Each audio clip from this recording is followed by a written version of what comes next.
Sanottu yksi illan ehdottomista sankareista, päästetään mies itse ääneen. Mikael Granlund, voisitko näyttää katsojille hieman sitä mailasi lapaa, että onko siellä jotain ihmeliimaa? No ei siellä mitään liimaa, ihan normaalit teipit, että se on vaan yksi maali ja ei siinä sen kummempaa. Tärkeä eka maali meille. No tuo yksi maali, se on kenties MM-historian upein maali tähän mennessä. Eikö siellä pääkopassa yhtään kylmää? No en mä tiedä. Tuli paikka ja yritin tehdä ja se meni maaliin ja ei siitä tullut kuin yksi maali vaan, että ei ole väliä millainen maali, kaikki on yhtä tärkeitä ja nyt se oli eka maali ja me pelattiin muutenkin tosi hyvä peliä ja ansaittiin paikka nyt finaalissa. Kuinka paljon tuota ilmaveiviä on harjoiteltu?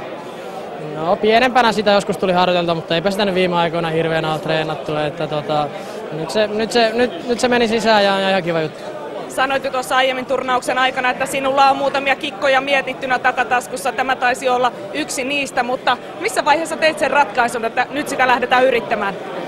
No pääsin maalintaan ja joku kaveri sanoi joskus, että testaa jos pääset käymään siellä, niin testattiin. Ja ihan kiva juttu meni maaliin ja se oli niin kuin sanoin, niin hyvä saatiin ei ensimmäistä, mutta pitkästä aikaa eka maali pelissä, niin se helpotti meidän pelaamista ja kaiken kaikkiaan pelattiin kyllä erinomainen peli.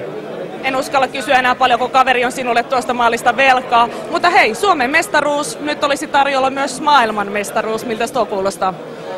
No se kuulostaa sitä, mitä me tultiin tänne hakemaan, että nyt on kaksi parasta joukkuetta finaalissa ja me ollaan ansaittu paikka siellä ja nyt meillä on mahdollisuus voittaa jotain hienoa ja uskomatonta ja kukas muukaan vastassa, kun rakas naapuri Ruotsi, niin tulee olemaan ihan mieletön peli. Niin, meinasin kysyä, että minkälaisia tuntemuksia tuo rakas naapurimaa sinussa herättää? No, se on rakas vihollinen, että kyllä innolla otetaan sitä matsia ja tää on hieno turnaus ollut tähän asti ja nyt meillä on vielä mahdollisuus tehdä jotain hienoa. Onnittelut vielä jo varmistuneesta MM-mitalista, kiitos. Kiitos.